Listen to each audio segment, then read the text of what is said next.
cho anh câu ai sâu ta câu mê lên ba các cơn ngâm tô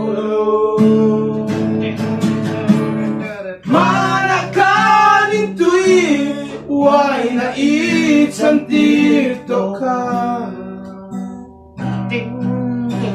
tu ra chinh trí lắm cả lâu hồi lại ba Why ni tui at sentire torin min puiro. Mình tập cho đầu sang pui ni afli ma mình chure sang rồi đi. RSP đi còn chưa biết đâu afli ma mình thà lộc. Afli ma mình chure sang rồi đi. RSP thì để sang rồi đi đằng mi. Afli ma chọn sang rồi đi. Sang pui đi à. À sẽ afli ba mi po ka kare sao đi à. Suami kita kan ni dia. Atak aja film, atak aja buman soma. Mang silo, panggil yang biasa, kadung se, cingkuaruna. Em chim lâu đi sắc mê môi, ai ang ngam hilang. Sai lại đi cha ngã về trên lâu thu đi suy lắng chim mô ý pan môi cây đăng tôn phù tua đi hăng nghe xin khoa lên môi Karam lain tulog ni say mase Inhnialna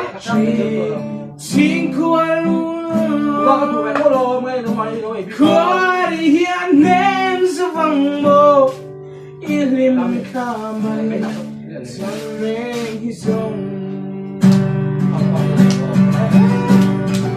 Sai lại đi chẳng abe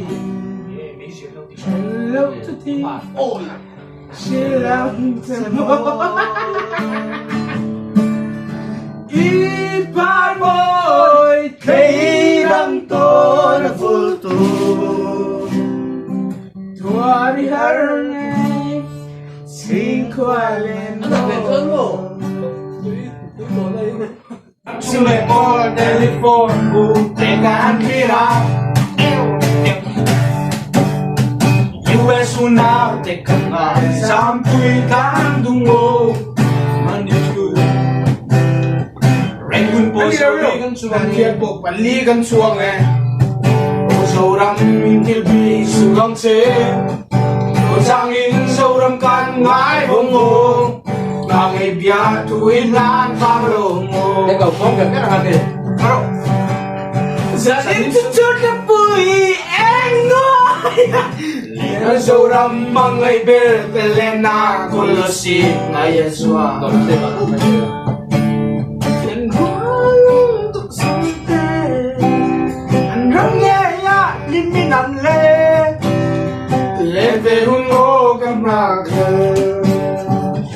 Kya hala te stente. Mai yang se, cha chung chuang kay diri. Oh, ngai na che. Dapat hindi mo mamig pagka hello, duan siam ne. Quan le progen. Chung chuang turan ho.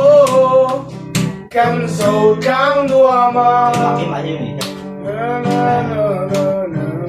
Chính bây giờ bạn.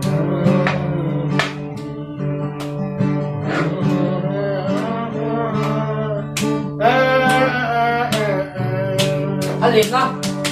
Alina Katsumalo Asaping Shagirlo Marcelang Koyataglo Itong ta Alina Kubangan nge Alina Katitig Saka Amalino Alina Katsumalo Asaping Shagirlo Marcelang Koyataglo Itong ta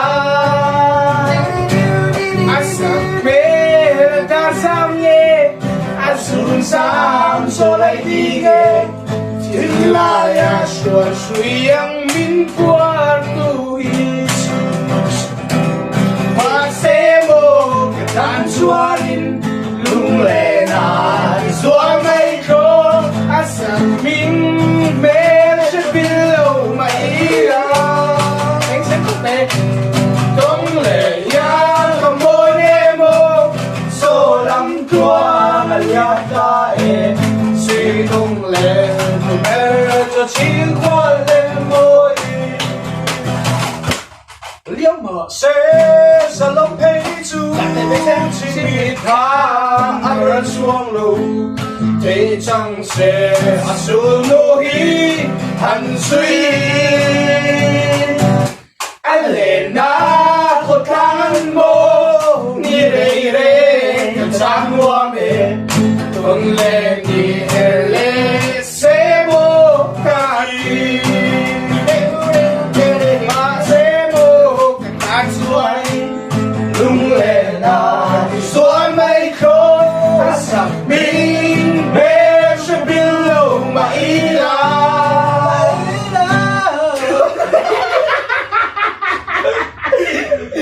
Tung lệ yan Cầm môi nê mô Số lắm thua Mà liang ta e Suy lung lệ Tu bê Tu chính qua lên môi Khối lắm thua Ngặt suy đôn nhé Chia về ý Cần luông nghe Mô Lâu huy Sẽ Đâm kinh Tìm mây tích bộ Cần hùa mê Xuân bán vây An nên Cần nguy hiểm Vinh minh sao Mãn nào Bạn có khen Bố ya kia Tôi chuyện đây hả? Ngai luôn Tăng quen tình ngai phiêu lô Cần linh rùa Lùi dung tê cất tố nín Qua đây chẳng mất xe Càng như thế ngái lô Xăm tin lại ru cả Xung quanh lên Đám ta kinh mình xuôi xe Đám ta lệ đi Ông về cái gì cả Ông về cái gì Sai gần vô lệ thế nào Now we are going to say about Thì đó thôi rồi Có đọc khỏi không? Chắc Cái gì đó rồi Ngồi rồi Đà nó sẽ là năm bùi Ở hết đấy rồi sao Đúng rồi Đọc sổ Hello guys, welcome to our YouTube channel. Now we have a special guest, Limpuya, and this Limpuya and Vanna Peglua from Pennsylvania. Not Pennsylvania. You are from Wadia. Oh, Republic of Wadia. Zimbabwe. Oh, he is the brother of General Aladdin. Yeah, as we know, the General Aladdin was the dictator of the Wadia, Republic of Wadia. He is dictator, and he is so good. He have signed the agreement with the UNO to make the Wadia the democracy country. This is Lal Limpuya. Lal Limpuya. This is Lal Limpuya. He is from No. One of the Taliban. No. He is from Uzbekistan, and he is The member of he's the member of not Taliban. Taliban education minister. No, just like one. Taliban. Oh, he is Al Qaeda member. And this is Lalhimpuya. And he is from Afghanistan. And new education minister. He is the member of Taliban. Alaku Anjir Oto Alabio. And now I think that they must know how to speak in English. Did you know? Did you can speak in English? Did you can speak in? No. Wadian? No. Oh, look at the stories. But he is from Mizoram. And if you know how to speak in Mizo language, there is no problem what about his speaking in his language because of that. You know, now they are going to sing a song with their language, with their own language. This man will sing in his language, and this man will sing in his language, and this also. Start now. I'm going to listen.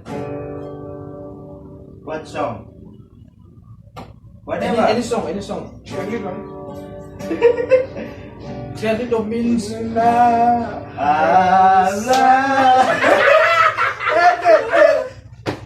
your language, Inhnialna harusat in his language. The cow will not also understand that. The cow.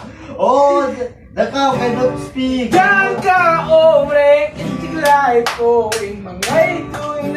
Sing a song. Afghanistan.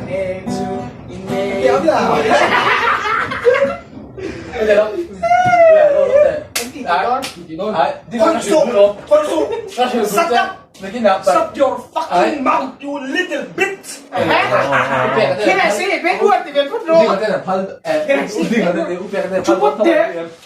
Oh, Kasia!